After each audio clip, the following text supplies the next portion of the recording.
मिलकर के क्या किया, भारत छोड़ो आंदोलन की भूमिका। भारत छोड़ो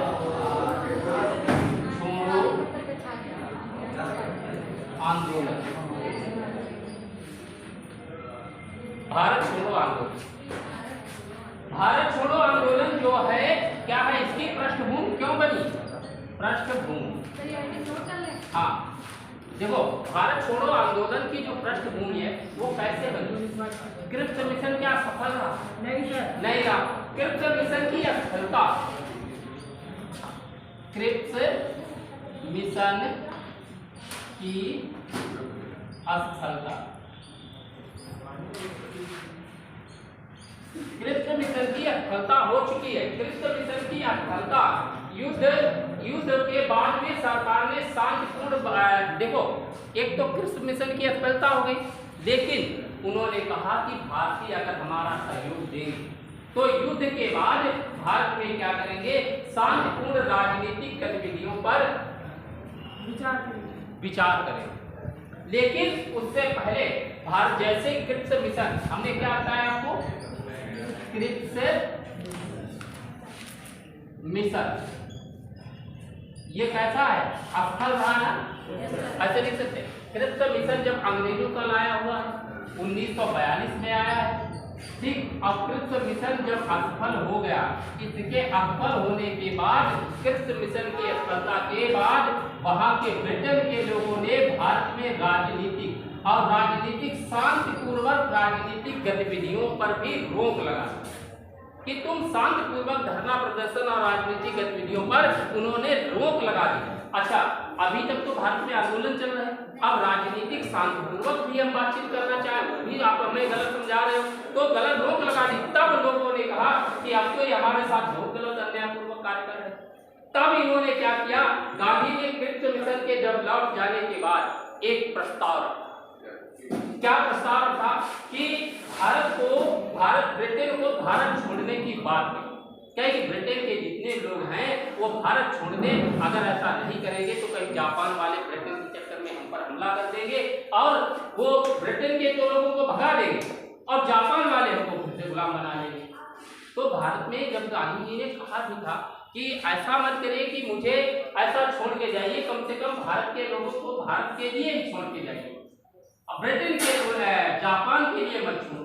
उन्होंने कहा कि ऐसी स्थितियां मत पैदा करिए कि जापान हम पर हमला करे, और तब भी, और दूसरी बात उन्होंने और एक बात कही थी गांधी जी ने इसी समय 1942 में क्रिप्स मिशन के जाने के बाद, कहा अगर हम पर जापान हमला कर दे, भाई जापान द्वितीय विश्व युद्ध चल रहा है, ब्रिटेन के चक्कर में हमला कर सकता है, जापान के लोग यदि हम पर हमला कर दे तो तब भी हम अहिंसक सहयोग करेंगे। अहिंसक, जैसे ये भारत है, अब भारत पर क्या करे, जापान हमला कर दे, जापान हमला करेगा, तब भारत क्या करे, बदले में जवाब नहीं देना, अहिंसक सहयोग करे ब्रिटेन। लेकिन ये बात गांधी क्या कर रहे हैं, अहिंसक सहयोग करें, कैसा, भारत के लोगों के लिए, ना कि ब्रिटेन के साथ में। ब्रिटेन के साथ में इसका विरोध कर रहे हैं। अब नेहरू जी ने इस बात का विरोध कर दिया। पंडित जवाहरलाल नेहरू को तो जानते हो, पंडित जवाहरलाल नेहरू इनके उत्तराधिकारी हैं, किसके, महात्मा गांधी जी के उत्तराधिकारी। इन्होंने कहा कि ये बात कैसे हो पाए, भारत छोड़ो आंदोलन की पृष्ठभूमि यहीं से बात, इसी बात को लेकर के तैयार हो जाती है। उधर एक बात और की जाती है, जब सिंगापुर इधर बंगाल, कोलकाता में जापान ने हमला किया, और हमला करने के दौरान वहां पर जितनी भी अंग्रेजों की बस्तियां थी उन सबको सरकार ने हटवा दिया, लेकिन भारत के जितने लोग थे वो बस्तियां उन्होंने खाली नहीं करवाई। क्यों, कहा गया कि बताओ, ये हांगकांग, भारत के लोग तो कह रहे हैं कि म्यांमार, साथ में म्यांमार जो बर्मा का क्षेत्र, म्यांमार, हांगकांग और कोलकाता में जब जापान ने हमला किया तो वहां से अंग्रेजों की बस्तियां हटा दी गई, भारत की बस्तियां नहीं रहे। तो भारत के लोगों ने कहा ये तो कह रहे थे कि हम तुम्हारा समय सहयोग करेंगे, आपने अपनी बस्तियां हटा ली और हम लोग जो के त्यों ऐसे छोड़ दिए गए निशान, हम किसके भरोसे जाए। तो वहां से पृष्ठभूमि तैयार हो जाती है भारत छोड़ो आंदोलन की, और तब ये लोग गुस्सा करने लगते हैं, कहते हैं कि ये बात अंग्रेजों की सही नहीं है। तब उधर दूसरी तरफ क्या होता है, गांधी जी ने इसी बात पर भारत छोड़ो आंदोलन का प्रस्ताव स्वयं कहा कि उन्होंने कहा कि ये चुनौती भरा संघर्ष है और ये अगर संघर्ष में प्रस्ताव, अच्छा, जब ये भारत छोड़ो आंदोलन का प्रस्ताव गांधी जी ने खुद ही लिखा। गांधी जी ने जब प्रस्ताव लिख दिया, लिख देने के बाद उन्होंने कांग्रेस के सामने इसे पेश कहा कि इसे स्वीकार कर लो कि हमारे आधार पर, ताकि अंग्रेजों को भारत के बाहर भेजना, अंग्रेजों को बाहर भेजना है। लेकिन जब भारत छोड़ो आंदोलन को गांधी जी ने क्या किया, इस प्रस्ताव को कांग्रेस के सामने लेकर गए तो कांग्रेस ने नामंजूर कर दिया, कहा हम नहीं कर पाएंगे आपका साथ। तब गांधी जी ने तुरंत धमकी दी, कहा कि मैं देश की बालू से ही कांग्रेस से भी बड़ा आंदोलन खड़ा कर दूंगा। आप तो मेरे लिए कुछ भी नहीं हो, आप कांग्रेस बहुत छोटी मोटी चीज हो, आप, मैं इससे बड़ा भी आंदोलन खड़ा कर दूंगा। आप अगर हमारा साथ नहीं दोगे तो क्या हुआ, कोई बात नहीं। जब ये बात पता चली है कांग्रेस के लोगों को, जब मालूम हुआ कि महसूस हुआ कि हम गलत कर रहे हैं, तब कांग्रेस में खलबली मच गई। और खलबली मचने के दौरान उन्होंने तुरंत कहा कि ठीक है। क्या हुआ, 14 साल पहले तो बता दें 8 अगस्त को ये बात हुई थी और 14/7/1942। वर्धा का नाम सुना है? वर्धा कहाँ पड़ता है? महाराष्ट्र। वर्धा महाराष्ट्र में क्या हुआ कि वर्धा महाराष्ट्र में कांग्रेस का सम्मेलन बुलाया गया। ठीक इस बैठक में क्या किया गया, भारत छोड़ो आंदोलन का प्रस्ताव स्वीकार कहा ठीक है, हम आपके साथ में, हम आपका प्रस्ताव स्वीकार करेंगे। ठीक, अब 1 अगस्त 1942, देखो 14/7/1942 को वर्धा महाराष्ट्र के कांग्रेस की जो बैठक हुई उसमें भारत छोड़ो आंदोलन का प्रस्ताव स्वीकार कर लिया। कब इसे चलाया जाएगा? अगस्त 1 अगस्त लिख दे या 8 लिख दे। 1 अगस्त 1942, 1 अगस्त 1942 को क्या करना है कि इलाहाबाद में तिलक दिवस मनाया गया। तिलक दिवस मनाया गया। ठीक, 1 अगस्त 1942 को तिलक दिवस मनाया गया। और तिलक दिवस मनाया गया इसी दिन से इस भारत छोड़ो आंदोलन को प्रारंभ माना जाता है। ठीक, ये घोषणा नहीं हुई, इसी दिन से आंदोलन प्रारंभ माना जाता है। तिलक दिवस पर ही नेहरू ने कहा, इस तिलक दिवस पर ही नेहरू ने कहा था, जानते हो क्या कहा था? कहा था कि हम आग से खेलने जा रहे हैं।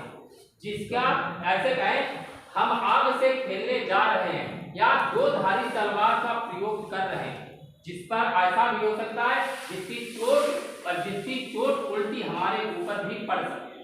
इस भारत छोड़ो आंदोलन का ये जब तिलक दिवस के समारोह हो रहा था, उसी समय भाषण में नेहरू ने कहा था हम आग से खेलने जा रहे हैं, हम 2 धारी तलवार से खेलने जा रहे हैं, जिसकी उल्टी मार हमारे ऊपर भी पड़ सकती है। क्योंकि 2 धारी तलवार का मतलब दोनों तरफ मार है, तो कभी हमारे ऊपर भी लग सकती है। इसलिए इसे समझ कर खेलना और अच्छे से खेलना है, तभी अखिल भारतीय कांग्रेस की बैठक समिति होती है।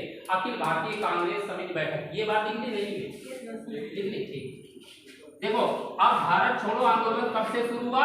1 अगस्त 1942। तब तक क्या होता है, कांग्रेस की बैठक होती है, अखिल भारतीय कांग्रेस समिति बैठक। अखिल भारतीय कांग्रेस समिति बैठक। अखिल भारतीय कांग्रेस समिति की बैठक होती है। कब होती है? 7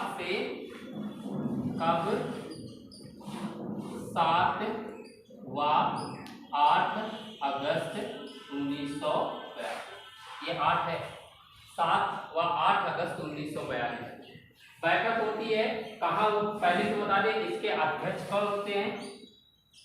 अध्यक्ष मौलाना अबुल कलाम आजाद।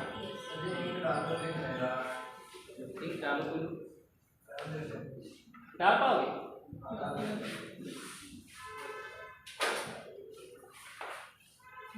मौलाना अबुल कलाम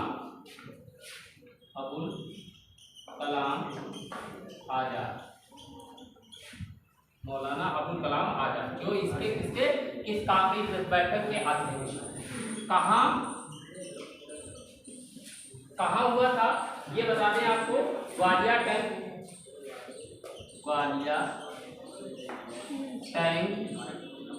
मैदान, ये कहाँ है? मुंबई। ठीक, ग्वालियर टैंक मैदान जो है वो कहाँ? मुंबई। ये काम देखना, एक जब भारत छोड़ो आंदोलन का प्रस्ताव पारित कहाँ हुआ? वर्धा में, याद रखना। कहाँ में? वर्धा। और जब इसका प्रस्ताव का शुरुआत कब? 1 अगस्त 1942 को, लेकिन वो थोड़े बहुत ऐसे चल रहा। जब मुंबई के ग्वालियर टैंक में कांग्रेस की, भारतीय राष्ट्रीय कांग्रेस समिति की बैठक हुई और उस बैठक में 7 अगस्त को गांधी जी सुबह से बोलना स्टार्ट करते हैं लगभग 10-11 बजे से, और पूरे दिन गांधी जी भाषण देते।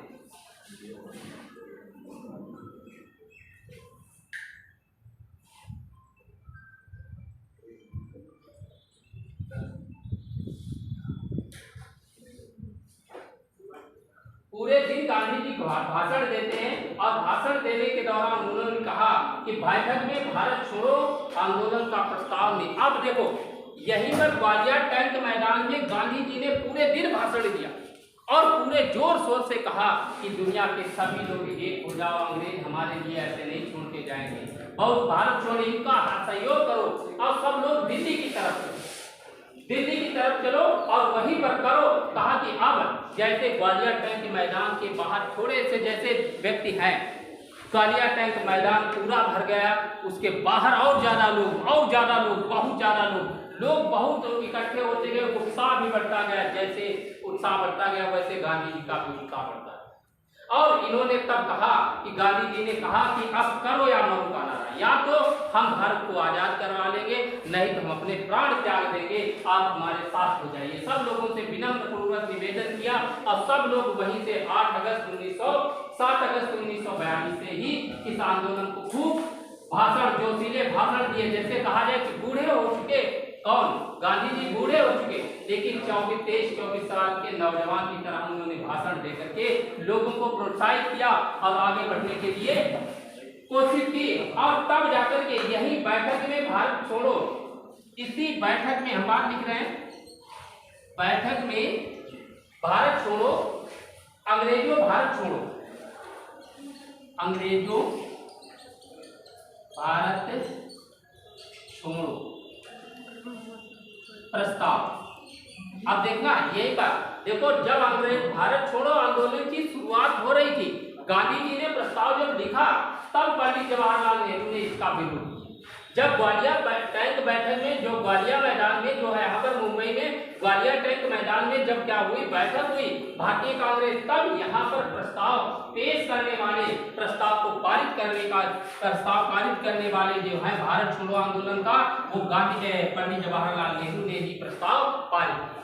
बैठक में भारत छोड़ो आंदोलन प्रस्ताव पारित किया। अब देखो, आंदोलन के लिए प्रस्ताव पारित कर दिया गया और पंडित जवाहरलाल नेहरू इसके प्रस्ताव के लेखक, इस प्रस्ताव के लेखक कौन हो जाएंगे? जे.एल. नेहरू इस प्रस्ताव के लेखक माने जाते। जब पंडित जवाहरलाल नेहरू ने कहा कि देखो गांधी जी, हम तुम्हारे उत्तराधिकारी, पहले तो हम आपकी बात नहीं मान रहे थे, लेकिन अब आपकी बात, अब आपके साथ, आप हर हाल में भारत छोड़ो आंदोलन के साथ हम तुम्हारे साथ चलते हैं। जैसे 7 अगस्त को इन्होंने पूरे दिन पंडित महात्मा गांधी ने भाषण दिया। अगले दिन सुबह 6 बजे ही 8 अगस्त 1942 को गांधी जी ने फिर से बोलना स्टार्ट कर दिया। आज सुबह ही 6 बजे से 8 अगस्त 1942 को गांधी जी ने फिर संबोधित किया। अब कहा उसी समय उन्होंने करो या मरो नारा, याद रखना, करो या मरो का नारा दिया है, या मरो। 8 अगस्त 1942 ये महात्मा गांधी ने नारा दिया, और जैसे नारा दिया उसी समय क्या हुआ कि उस समय वायसराय कौन था? राय, लॉर्ड लिनलिथगो। ठीक, वायसराय कौन था? Lord Linlithgow. Viceroy Lord Linlithgow था और उस लॉर्ड लिनलिथगो ने कहा अरे पूरे भारत में ये जोर शोर से सराहना शुरू कर दिया जाएगा, तो उसने तुरंत ही क्या किया, सबको गिरफ्तार करने का आदेश दिया।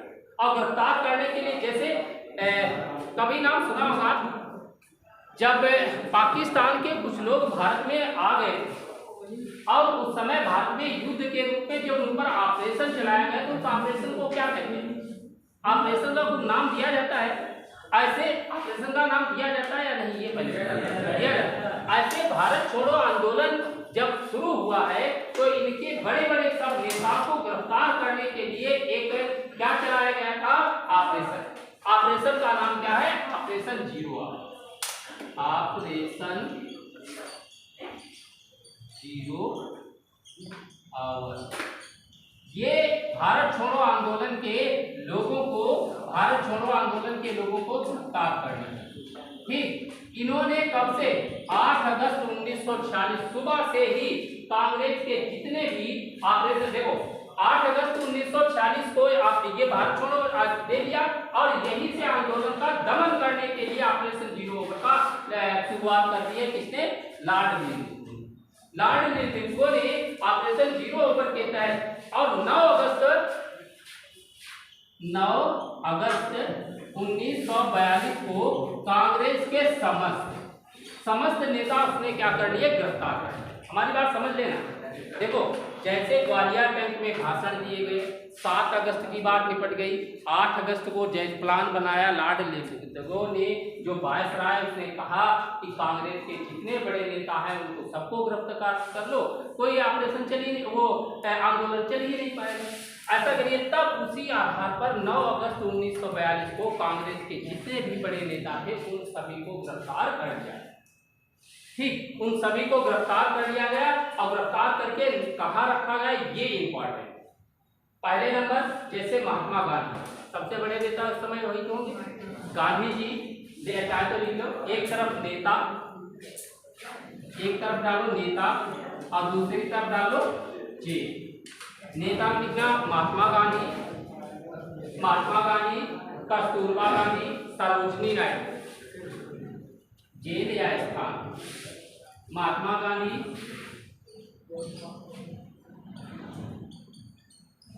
सरोजिनी नायडू, कस्तूरबा गांधी, महादेव देसाई। अब देखो गांधी जी की पत्नी का नाम क्या है? कस्तूरबा गांधी। जो सरोजिनी नायडू जी इनके साथ में, महादेव देसाई इनके क्या है? सचिव। इन सबको पकड़ लिया है लॉर्ड लिनलिथगो के द्वारा अंग्रेजी सेना ने। और कहा? आगा खां पैलेस। आगा खां पैलेस। आगा खां पैलेस कहाँ होता है? पूना। ठीक, आगा खां पैलेस में, आगा खां पैलेस में इन्हें नजरबंद कर दिया। देख रहे? हाँ, किसकी? हाँ, देखना 1942 में है। 1942 में तो शुरुआत है।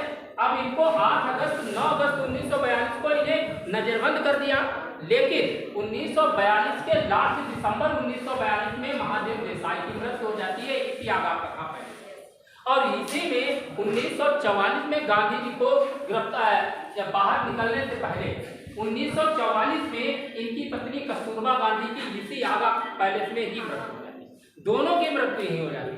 महादेव देसाई की 1942 में ही हो जाती है और उनकी 1944 में हो जाती है। बच्चे कौन? सरोजिनी नायडू और गांधी। इनकी बात कर रहा है। नंबर दूसरी बात, नेहरू, पंडित जवाहरलाल नेहरू। नंबर 1 की बात की है। नंबर 2 नेहरू, जवाहरलाल नेहरू, गोविंद वल्लभ पंत, पट्टाभी सीतारमैया, आचार्य कृपलानी। नेहरू, गोविंद वल्लभ पंत, पट्टाभी सीतारमैया, आचार्य कृपलानी, प्रफुल्ल चंद्र घोष। प्रफुल्ल चंद्र घोष, नेहरू, जवाहरलाल नेहरू, गोविंद बल्लभ पंत, पट्टाभी सीतारमैया, आचार्य कृपलानी, प्रफुल्ल चंद्र घोष, इनको कहाँ रखा? अहमदनगर जेल। अहमदनगर जेल कहाँ है?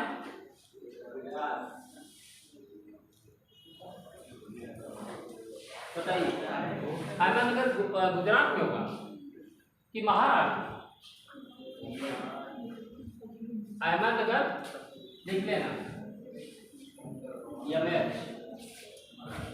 कहाँ जाएगा? फिर तीसरी बार डॉक्टर राजेंद्र प्रसाद, बिहार का गांधी, बिहार के गांधी तो बिहार में ही रहेंगे, लिखना डॉक्टर राजेंद्र प्रसाद, बांकी जेल, बांकी जेल लिखा जाता है, बांकी जेल। और ये कहाँ पड़ती है? Patna Bihar, Banki jail Patna Bihar. Jayaprakash Narayan, Jayaprakash Narayan, Hazaribagh central jail Jharkhand. Jayaprakash Narayan, Hazaribagh central jail Jharkhand.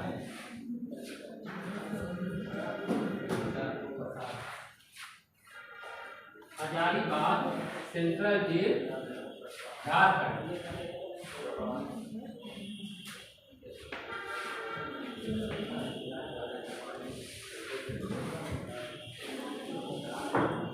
देखो हमने चौथी बात की है, जयप्रकाश नारायण, नारायण ये कहाँ है? कहाँ लिखा है?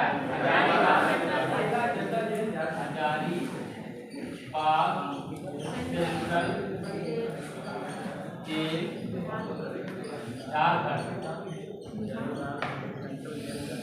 ठीक, ये मैंने शब्द लिखाए। अब जयप्रकाश नारायण को जेल में रखना इतनी आसानी की बात नहीं। जयप्रकाश नारायण ने क्या किया कि जेल को पहले तो इन्होंने कई सुरंग खोदी, कई कुछ बनाया, कई कुछ किया। जैसे जैसे सेंट्रल जेल है, ये सेंट्रल जेल जो राज्य की जेलों से मजबूत हो गई है कि कमजोर? मजबूत। सेंट्रल जेल में जयप्रकाश नारायण को बंद किया है और ये जेल तोड़ करके भाग, जेल तोड़ कर भाग निकले। ठीक, जेल तोड़ करके भाग निकले,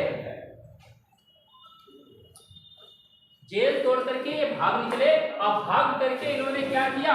ये भूमिगत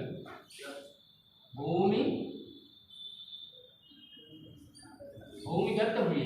अब भूमिगत होकर के क्या किया? आंदोलन का नेतृत्व।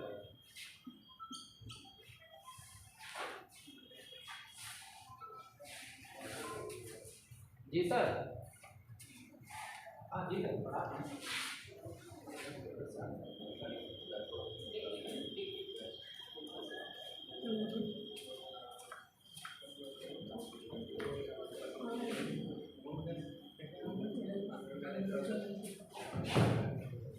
इन्होंने भूमिगत हुए, भूमिगत होकर के क्या किया? आंदोलन का नेतृत्व।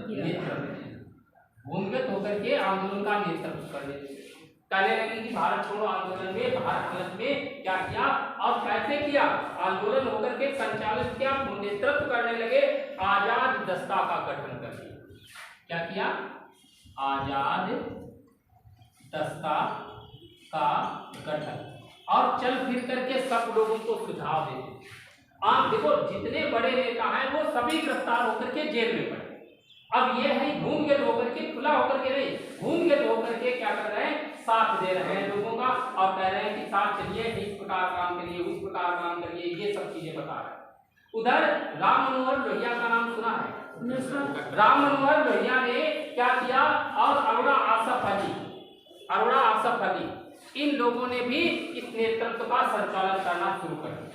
ऊषा मेहता, राम मनोहर लोहिया, जो ऊषा मेहता हैं, ऊषा मेहता प्लस राम मनोहर लोहिया, इन दोनों लोगों ने क्या किया? भूमिगत होकर के पहले बात है तो सब नेता जितने हैं वो सब भूमिगत है। इन्होंने क्या किया, भूमिगत रेडियो स्टेशन का संचालन किया, भूमिगत रेडियो स्टेशन, इसकी स्थापना की और लोगों को इसका संचालन करने लगे, उसी से संचालन करते। अब जब भूमिगत राम मनोहर लोहिया इन्होंने जो रेडियो का संचालन किया, जानते हो इस भूमिका अंग्रेज सरकार इसको पकड़ करके बंद नहीं करवा सकती, लेकिन अंग्रेजों ने क्या किया, इस भूमिगत रेडियो स्टेशन को कभी पकड़ ही नहीं पाया। जानते हो कारण क्या था, इसकी फ्रिक्वेंसी इतनी तेज थी कि वो अंग्रेजों की पकड़ से बाहर था, जिसके कारण इस नेता राम मनोहर लोहिया ने भूमिगत होकर के रेडियो स्टेशन या रेडियो के माध्यम से क्या किया, इस आंदोलन का संचालन करवाया। सुभाष चंद्र बोस तब तक कहाँ पहुंचते हैं, बर्लिन। सुभाष चंद्र बोस उस समय होते हैं बर्लिन में, कब, 1942 में, क्योंकि सुभाष चंद्र बोस को 3 साल के लिए कांग्रेस से निर्वाचित कर दिया गया था। कब, 1939 में जो किया गया। अब वो भारत में फिर के नहीं, बाहर चले गए। बर्लिन में जब वहाँ गए और उन्होंने कहा कि ये आंदोलन तो गांधी जी ने अच्छा चलाया और तो कुछ ज़्यादा कुछ नहीं बोल पाए, उन्होंने इसे गोरिल्ला युद्ध की संज्ञा, गोरिल्ला युद्ध समझते हो क्या सर, ठीक, गोरिल्ला युद्ध की संज्ञा दी सरकार ने कांग्रेस को। अब तब जब देखो ये सब कुछ हो रहा है, तब सरकार ने फिर क्या किया, सरकार ने क्या किया कि कांग्रेस को गैर कानूनी संस्था घोषित कर दिया। जब गैर कानूनी संस्था घोषित कर दिया, जब जो गैर कानूनी संस्था है तो क्या उसकी संपत्ति बची रहेगी, नहीं, जब्त कर दी गई। तो कांग्रेस की संपत्ति भी जब्त कर ली गई। अब आंदोलन का स्वरूप जो है और बढ़ता ही गया। कांग्रेस के नेताओं को गिरफ्तार करने के बाद अब कोई नेता ही नहीं बचा जो अगुवाई करे, सब आम पब्लिक, जैसे हम सब बैठे हैं, अब सब लोग मिलकर के आंदोलन करें, कोई अगुवाकारी नहीं करा। नेतृत्व विहीन आंदोलन, अगर देखा जाए भारत छोड़ो आंदोलन को नेतृत्व विहीन आंदोलन कहा जाता है। हर पॉइंट को नोट कर लेना और ध्यान रखना। ऐसा कौन सा आंदोलन है जो नेतृत्व विहीन आंदोलन है, वो कौन कहा जाएगा, भारत छोड़ो आंदोलन। ठीक, अगस्त से प्रारंभ हुआ तो इसलिए ऐसे अगस्त क्रांति भी कहा जाए। ठीक, अगस्त से प्रारंभ हुआ। अच्छा, ग्वालियर टैंक मुंबई में है, उस ग्वालियर टैंक मैदान को हम क्या कहते हैं, अगस्त क्रांति मैदान। उसी ग्वालियर टैंक मैदान जो है उसी का दूसरा नाम है अगस्त क्रांति मैदान। अहमदाबाद मिल, अच्छा, जब भारत छोड़ो आंदोलन शुरू हुआ था उसी समय अहमदाबाद में मिल जो थे उनमें 3 महीने के लिए ताला लग गया, कोई मजदूर कार्य करने के लिए नहीं गया। भारत छोड़ो आंदोलन के दौरान गांधी जी ने सरकारी कर्मचारियों से कहा कि आप अगर नौकरी नहीं छोड़ते हो तो कोई बात नहीं, लेकिन सहयोग कांग्रेस का भरपूर सहयोग, कांग्रेस का सहयोग करो, चाहे आप उधर नौकरी ना छोड़ो, कोई दिक्कत नहीं। अहमदाबाद में मिल मजदूरों ने हड़ताल कर दी। मजदूरों ने क्या किया, 3 वर्ष तक कोई 3 महीने तक कोई कार्य नहीं किया। 3 महीने तक क्या हुआ कि सारे मिल बंद पड़े रहे, जिसे भारत का स्टालिन गाद कहा जाता है। भारत का स्टालिन गाद, ध्यान रखना। जब अहमदाबाद है, अहमदाबाद के मिल भारत छोड़ो आंदोलन के लिए 3 महीने के लिए बंद हुए, वहां पर कोई मजदूर कार्य करने नहीं गया, उसी को भारत का स्टालिन गाद कहा जाता है। ठीक, स्टालिन गाद। तामलुक में एक विद्युत वाहिनी का गठन किया गया, जिसमें मतांगिनी हजारा, तामलुक जो क्षेत्र है वहां पर एक विद्युत वाहिनी का गठन किया गया और मतांगिनी हजारा 73 वर्ष की एक विधवा महिला है, 73 वर्ष की विधवा महिला, और ये भी कांग्रेस के विरुद्ध लड़ने के लिए खड़ी हुई। और उसी दौरान क्या हुआ, पुलिस कर्मियों ने, वहां के लोगों ने 33 वर्षीय अंग्रेजों ने 73 वर्षीय महिला को गोली मार दी, इसकी हत्या कर दी गई। इस पर बहुत बवाल भी हुआ था। कटक उड़ीसा का नाम सुना होगा, वहां पर रक्त वाहिनी का गठन किया गया। आंदोलन का जो नेतृत्व है, जो इसका नेतृत्व, वो युवा हाथ होंगे। युवा का मतलब समझते हो, जवान, ठीक, युवा हाथों में है, तो जब युवा हाथों में होगा तब थोड़ा बहुत उपद्रव तो जरूर होगा कि नहीं होगा। जैसे हम कहते रहे वो सुनते ही नहीं, अपनी बात चलाते रहते हैं, उनको ध्यान ही नहीं, बाद में होगा तो देखा रहेगा। वही हालात है, जो वही हालात वहां पर उत्पन्न हो जाते हैं कि जब युवा हाथों में सब कुछ है और वो अपने काम कर रहे हैं, और युवा हाथों में इसलिए क्या हुआ, इस नेतृत्व में तो सरकारी भवनों की तोड़फोड़ होने लगी। जब युवा हाथ में तो सरकारी भवनों की तोड़फोड़ हुई, पुल गिराए गए, रेल पटरियां उखाड़ी गई, तब सरकार ने गांधी जी से कहा कि इनसे कहो कि ये हिंसा ना करें, हिंसा का स्वरूप ना ले। तो उन्होंने कहा कि हम कहाँ कुछ कर रहे हैं। इस बार केवल महात्मा गांधी ने ध्यान नहीं दिया है भारत छोड़ो आंदोलन के दौरान। उन्होंने कहा कि आप तो शांतिपूर्वक कुछ भी राजनीतिक गतिविधियों पर भी रोक लगाई है, तो लोग क्या करें, ये तो आपके कर्मों का फल है। तब गांधी जी ने यहाँ पर पहली बार ऐसे शब्द कहे कि आपके कर्मों का ही फल है, तब ये हिंसा कर रहे हैं, हमें कुछ नहीं किया, आपने सब कुछ किया। तब दोष अंग्रेजों पर मारा गया है पहली बार। महिलाओं ने भी विशेष सहयोग दिया है किसमें, भारत छोड़ो आंदोलन के दौरान। इस आंदोलन में उषा मेहता, कस्तूरबा गांधी, अरुणा आसफ अली, सरोजिनी नायडू, इन सबकी भूमिका रही। अगर देखा जाए तो भारत छोड़ो आंदोलन में महिलाओं की महत्वपूर्ण भूमिका निभाई है। इसमें 21 दिन का, तभी गांधी जी कहाँ है, जेल में। और कौन जेल में है, आगा का पैलेस में, आगा का पैलेस में नजरबंद है।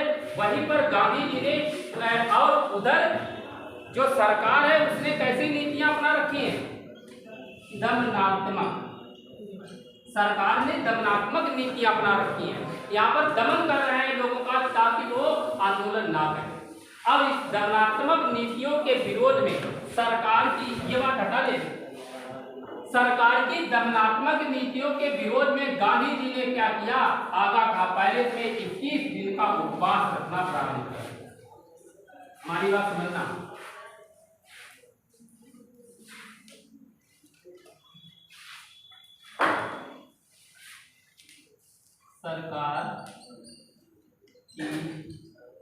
सरकार की दमनात्मक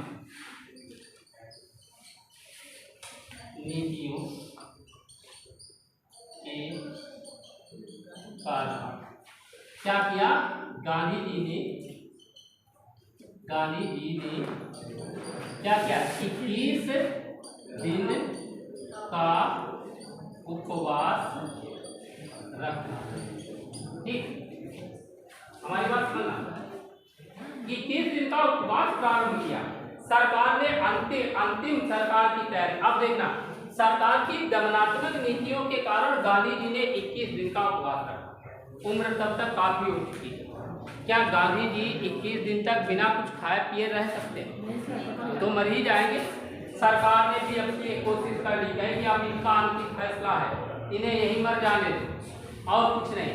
धीरे धीरे क्या हुआ, जब उन्होंने उपवास करना शुरू कर दिया, 12, 13, 14 दिन हो गए और वो पड़े हैं चुपचाप। गांधी जी ने जब देखा, सरकार को लगा कि अब ये हम छोड़ेंगे है नहीं और वो यही मरेंगे, मरने दो। उसने क्या किया कि बाहर इनकी क्या कहा जाता है, वो अंतिम यात्रा के लिए सुविधाएं जुटाने लगी सरकार। अंतिम यात्रा, तब गांधी जी ने अपनी पत्नी से पूछा, कस्तूरबा गांधी से, कि क्या हो रहा है। आया कहे महादेव देसाई, जो निजी सचिव, आपको बता दें, जब इन्होंने निजी सचिव महादेव देसाई गांधी, जो कस्तूरबा गांधी है, कस्तूरबा गांधी से ही इन्होंने पूछा कि क्या हो रहा है, तो उन्होंने कहा कि आपके लिए नहीं, उस समय तो ये मर चुकी थी, कस्तूरबा गांधी मर चुकी है। और उसके बाद की बात, तब इनके सरोजिनी नायडू से पूछा, सरोजिनी नायडू के साथ कहा कि क्या हो रहा, तो उन्होंने कहा आपके अंतिम यात्रा की तैयारी, आपके अंतिम यात्रा की तैयारी हो रही। तो उन्होंने कहा कि अंतिम यात्रा की तैयारी हमारी हो रही, तो ऐसा क्यों? तो उन्होंने कहा अंतिम यात्रा की तैयारी होना ठीक नहीं। तो तब गांधी जी ने 16 या 17 दिन के बाद में कहा ठीक है, खाना ले आओ, और उन्होंने किसी से कुछ नहीं कहा और खाना खा लिया और कहा कि मैं इस समय नहीं मर सकता, मुझे इस समय मेरी जरूरत मेरे देश को बहुत। उन्होंने सीधे कहा कि इस समय हमारे देश को हमारी जरूरत है। गांधी जी से आप ऐसे उपवास छोड़ा कि मेरे देश को मेरी जरूरत है। और 1942 में आपको बता दे रहे हैं उनके नीति सचिव महादेव देसाई, 1944 में कस्तूरबा गांधी की मृत्यु भी आगा का पैलेस में हो चुकी थी और गांधी जी, वो लोग समझ रहे थे कि गांधी जी भी मर जाएंगे। अब गांधी जी ने जैसे उपवास तोड़ दिया, ऐसे यहाँ पर उनको लगा सरकार को फिर से हमारी क्या हुई, एक उपहास उड़ा दिया गया। सरकार को फिर लगा कि हमें लगा गांधी जी हमको फिर चकमा देंगे और हर बार भी गांधी जी चकमा दे जा रहे हैं। सरकार को रिहा करने, अब सरकार ने रिहा करने से इनकार कर दिया। सरकार ने गांधी जी को रिहा करने से इनकार कर दिया। गवर्नर जनरल की कार्यकारिणी परिषद के 3 सदस्य, उस समय जो गवर्नर जनरल है उसकी परिषद के 3 सदस्य हैं, जिनमें एचपी मोदी और एच.आर. आड़े और एन.आर. सरकार, इन तीनों लोगों ने गवर्नर जनरल की परिषद से त्याग पत्र दे दिया। कहा आप गांधी जी को छोड़ नहीं सकते हो, इसलिए हम क्या करते हैं, आपकी परिषद से क्या कर देते हैं, त्याग पत्र।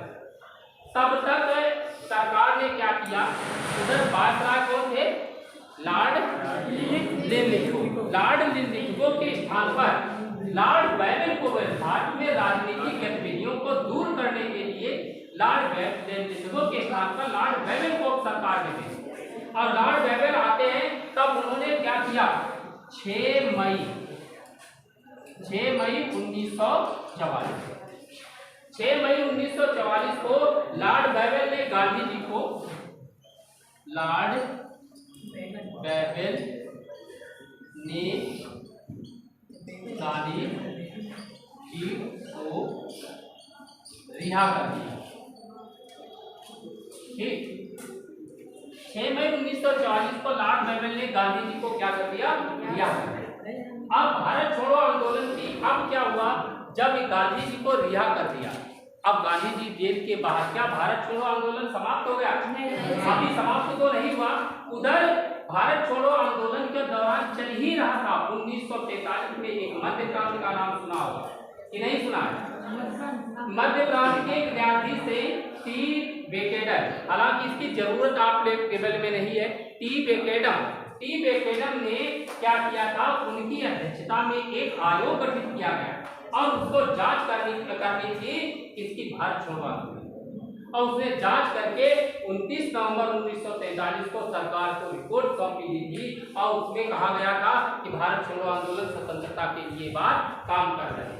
कांग्रेस नेता श्री राजगोपालाचारी ने इस आंदोलन का समर्थन नहीं किया। जो भारत छोड़ो आंदोलन में एकमात्र भारत के ऐसे नेता हैं जिन्होंने भारत छोड़ो आंदोलन का समर्थन नहीं किया, वो नेता है श्री राजगोपालाचारी। ठीक, श्री राजगोपालाचारी ने इस आंदोलन का समर्थन नहीं किया था। वो चाहते थे कि कांग्रेस क्या करे, भारत के लोग क्या करें, भारत के लोग क्या करें कि ये युद्ध में सहयोग दें अंग्रेजों का, युद्ध में अंग्रेजों का सहयोग देने के लिए बात।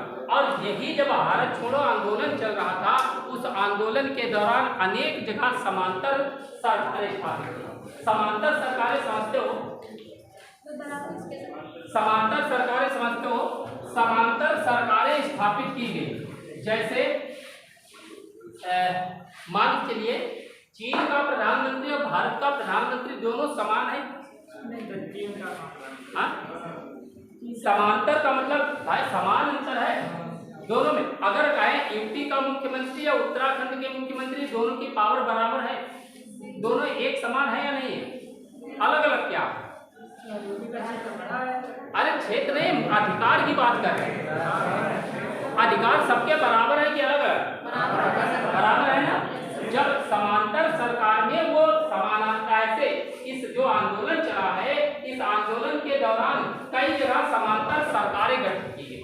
उसमें खास तौर पर 4 सरकारें जो है वही ज्यादातर पूछी जाती है, जैसे स्थान, नेता और कितने समय तक चली अवधि। ये समांतर सरकारों की बात कर रहे हैं। एक पहली है सरकार बलिया। बलिया में किसने स्थापित की थी, हाँ बलिया में चित्तू पांडे। बहुत बार ये पूछी गई, बहुत बार कहा जाता है चित्तू पांडे। और ये अगस्त 1942 में ही स्थापित की। अब चलिए जानते हो कितनी, 1 सप्ताह, केवल 1 सप्ताह चली। ठीक। दूसरी है तामलुक, दूसरी तामलुक। तामलुक तामलुक कहाँ पड़ती है? तामलुक मिदनापुर बंगाल। तामलुक जो है मिदनापुर बंगाल, और उसके नीचे डालना जातीय सरकार, मिदनापुर बंगाल जातीय सरकार। सतीश सावंत, सतीश सावंत, सतीश सावंत ने ये सरकार स्थापित की थी दिसंबर 1942 से, दिसंबर 1942 से सितंबर नहीं दिसंबर 1944, दिसंबर 1944, ठीक। दिसंबर 1942 से, इसको बदल लेना सितंबर ही, सितंबर 1944, ठीक, सितंबर 1944।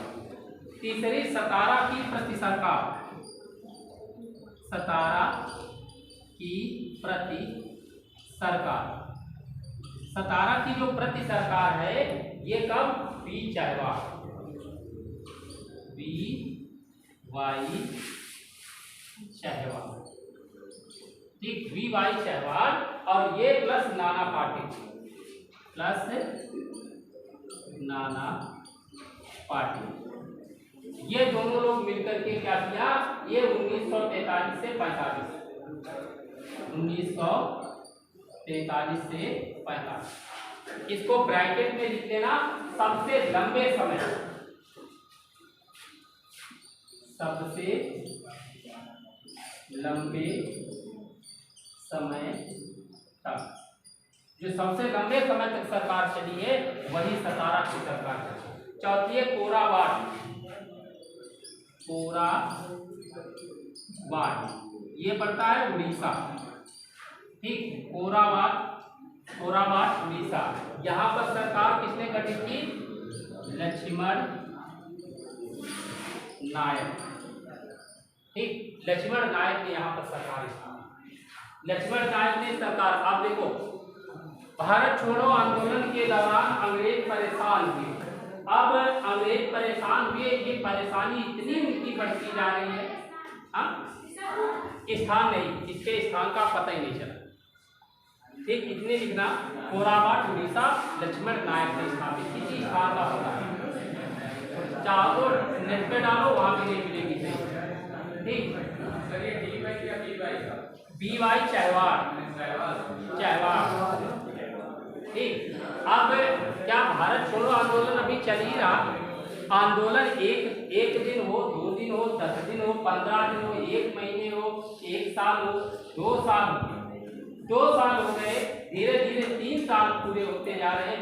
लॉर्ड बैबल परेशान, वो चले गए, वायसराय बैबल आए, बैबल भी परेशान। जून 1945 में इस राजनीतिक गतिरोध को दूर करने के लिए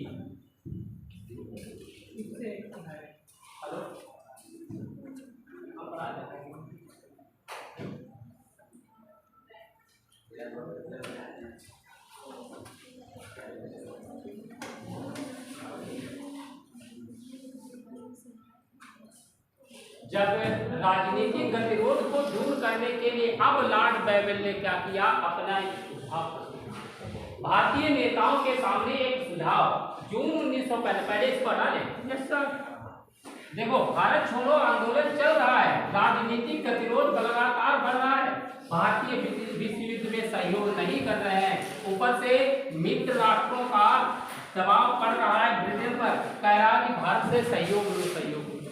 इधर भारत में राजनीतिक गतिरोध जारी है, और इस राजनीतिक गतिरोध को दूर करने के लिए जून 1945 क्या हुआ? जून 1945 को वायसराय लॉर्ड बैबल ने क्या किया? कांग्रेस, हमारी बात समझना, लॉर्ड बैबल ने कांग्रेस के समस्त नेताओं को जेल से रिहा करने का आदेश दिया, ठीक, कांग्रेस के समस्त नेताओं को जेल से रिहा करने का आदेश दिया, ताकि राजनीतिक गतिरोध दूर हो सके। 14 जून 1945, 14 जून 1945। देखो पहले हमारी बात समझना, भारत छोड़ो आंदोलन से इतने परेशान, जून 1945 में क्या किया कि लॉर्ड बैबल ने कांग्रेस के सभी नेताओं को अपने वहां से जेल से रिहा कर दिया और 14 जून 1945 को उन्होंने एक योजना प्रस्तुत की और उस योजना को कहा जाता है बैबल योजना। योजना किसने प्रस्तुत की? बैबल ने, क्योंकि राजनीतिक गतिरोध उन्हें दूर करना, अब भारतीयों से द्वितीय विश्व युद्ध में सहयोग को पूरा करना, इसलिए उन्होंने क्या किया, एक योजना प्रस्तुत की और उसमें कहा कि वायसराय की कार्यकारिणी। योजना में क्या कहा? नंबर 1, जो वायसराय है, वायसराय की कार्यकारिणी परिषद को पुनः गठित किया है और उसमें परिषद में कहा गया कि viceroy plus commander in chief. हमारी बात समझना है यहाँ पर।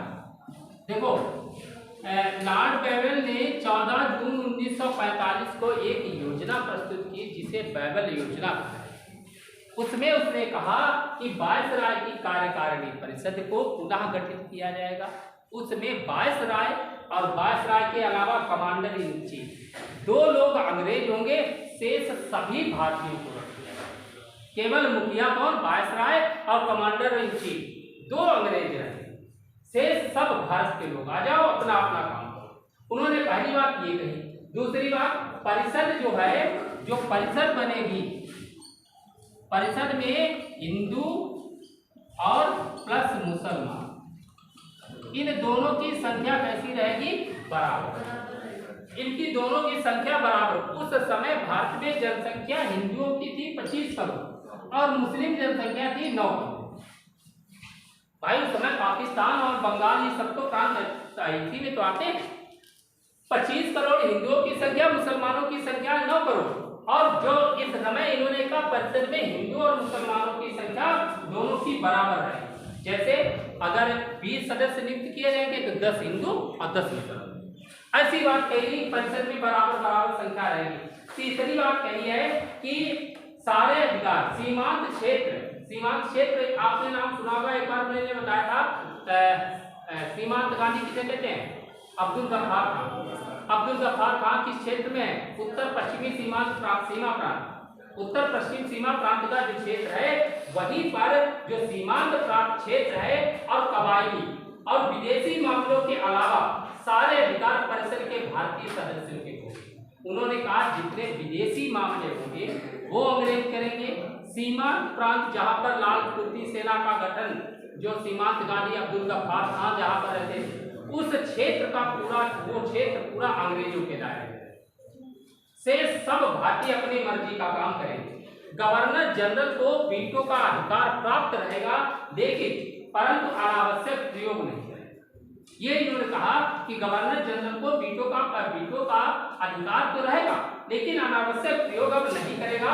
और युद्ध जैसे ही समाप्त होगा, समाप्त होने के बाद संविधान निर्माण की प्रक्रिया प्रारंभ कर दी जाएगी और अंतरिम सरकार की स्थापना की जाएगी। ये बात इन्होंने कही है कि प्रक्रिया प्रारंभ हो जाएगी, अंतरिम व्यवस्था जो होगी। हमारी बात समझ पाए? नहीं समझ ना समझ पाए फिर से समझ लो। वायसराय ने राजनीतिक गतिरोध को दूर करने के लिए क्या किया? कहा एक योजना प्रस्तुत की जिसे हम बैबल योजना कहते हैं। इस योजना में कहा कि वायसराय की परिषद को पुनः गठित किया जाएगा, जिसमें वायसराय के अलावा कमांडर इन चीफ अंग्रेज होंगे, शेष सभी भारतीय। दूसरी बात, परिषद में हिंदू और मुसलमान दोनों की संख्या बराबर। तीसरी बात मैंने कही है कि सीमांत क्षेत्र तथा सीमांत और कबायली क्षेत्र तथा विदेशी मामलों को छोड़कर सारे अधिकार भारतीय परिषद के हाथों में। नहीं समझ पाए? भारतीय परिषद के हाथों में होंगे। गवर्नर जनरल को वीटो लगाने का अधिकार होगा। परिषद के जो नियम कानून बनेंगे उससे परिषद पे वीटो का अधिकार होगा, परंतु वो अनावश्यक उसका प्रयोग नहीं करेंगे। युद्ध समाप्त होने के बाद वीटो का संविधान निर्माण की प्रक्रिया प्रारंभ कर दी जाएगी, जो कि अंतरिम व्यवस्था। समझ पाए नहीं? क्या इसको अलग से लिखाना पड़ेगा? अब क्या हुआ? साथ में एक शब्द और बचा, क्या बचा था?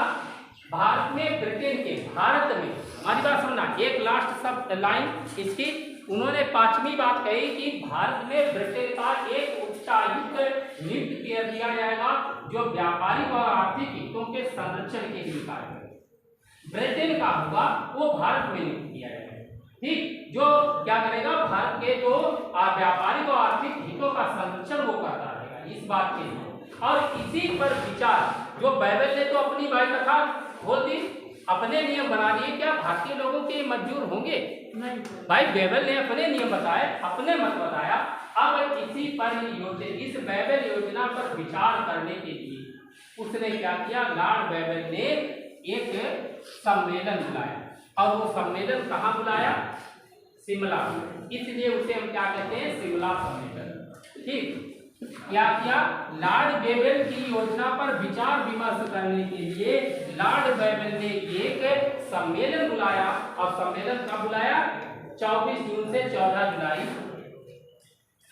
24 जून से 14 जुलाई 1945। क्या हुआ? शिमला सम्मेलन, ठीक, शिमला सम्मेलन बुलाया। अब ये शिमला सम्मेलन क्यों बुलाया है? कोई बता सकता है? शिमला सम्मेलन क्यों बुलाया है? क्या?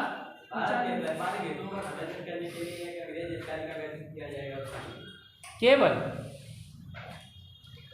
मतलब हम पढ़ा रहे तुम्हारे सिर के ऊपर से जा रहा।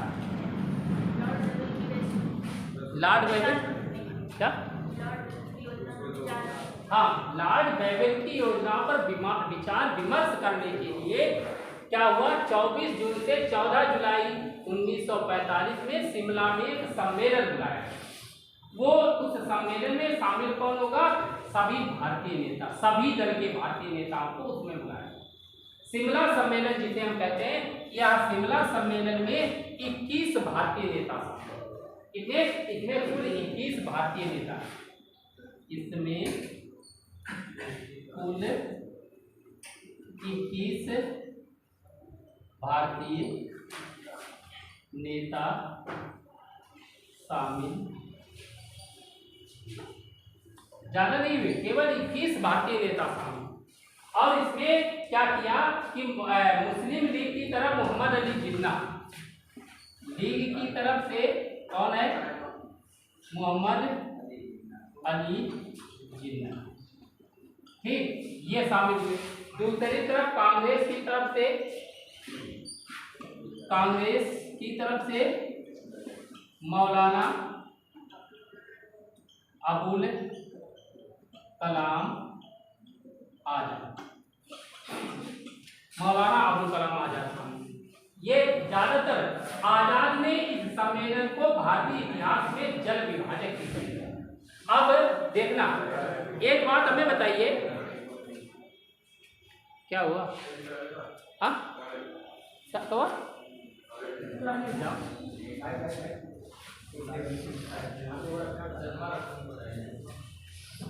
पहले बात सुनो। इस मौलाना अबुल कलाम आजाद ने कहा कि ये जो ऐसा काम कर रहे हैं जिससे जल विभाजक का मतलब समझते हो? इन्होंने इस शिमला सम्मेलन को जल विभाजक की उपाधि दी। जिन्ना, ये जो मोहम्मद अली जिन्ना चाहते थे, वो कहते थे कि जो वायसरा है उसकी कार्यकारिणी परिषद में केवल जितने भी मुसलमान नियुक्त किए जाए वो सभी लीग के होने चाहिए। क्या बाकी लोग थे ही नहीं? क्या भाई, सबको होने चाहिए। तो इस बात पर मोहम्मद अली जिन्ना की बात, ये बात वायसराय ने नहीं मानी, तो इनको भी खराब लगा। उधर बात करते हैं, दूसरी तरफ जाते हैं विश्व हिंदू परिषद। विश्व हिंदू परिषद ने कहा कि हिंदुओं की संख्या 9 करोड़ और मुसलमानों की संख्या है नहीं, हिंदुओं की संख्या है 25 करोड़, मुसलमानों की संख्या है 9 करोड़। अब दोनों के बराबर सदस्य कैसे रहेंगे? उनको कम ज्यादा किया जाए, इस बात पर विरोध किया। लीग इधर मोहम्मद अली जिन्ना ने अपनी जिद पर अड़ गए कि नहीं, सभी लीग के ही सदस्य होने चाहिए। उन्होंने कहा सभी लीग के क्यों सदस्य होंगे, इनके अलावा भी तो लीग के अलावा भी तो और लोग पार्टी बनाए, उनके भी सदस्य हों। उन्होंने कहा ऐसा नहीं होगा, तो इन्होंने भी इनकार कर दिया, उधर कांग्रेस ने भी इनकार कर दिया। अब शिमला सम्मेलन असफल हो गया। क्या ये शिमला सम्मेलन सफल रहेगा? नहीं। शिमला सम्मेलन क्या हुआ? असफल हो गया। शिमला सम्मेलन असफल हो जाने के बाद बैबल योजना को क्या कर दिया गया? निरस्त कर दिया। और शिमला जैसे निरस्त कर दिया गया, शिमला सम्मेलन में अकाली दल के नेता मास्टर तारा सिंह, भोला भाई देसाई, लियाकत अली खान, इन सभी ने भाग लिया था। उन सब ने मोहम्मद अली जिन्ना की विवाद को नकारा था कि सदस्यों की संख्या आदि हो, लेकिन वो कहाँ से सदस्य होंगे ये निर्धारण तुम नहीं करोगे, ये बात है। उधर ये तो इनका सम्मेलन हो गया, इनकी बात छूट गई। उधर चलते हैं आजाद हिंद फौज की तरफ। सुभाष चंद्र बोस जो नजरबंद थे कोलकाता, ठीक कोलकाता में 1900 जो नजरबंद थे वो उन्होंने क्या किया, उनके घर मौलवी जो आते थे वो पढ़ाने आए। मौलवी ने क्या किया, मौलवी क्या उनका नाम क्या है जी सर? नाम बताओ।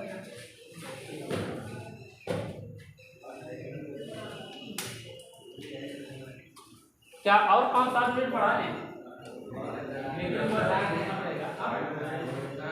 आज आपका समय बर्बाद हुआ, वो कैसे कवर किया है? हम सोच रहे हैं कि आज इसको समाप्त कर देंगे। 1-1.5 पेज में क्या था उतने समाज चला गया जितना था। 1947 तक इसको आजाद करवा देते। चलो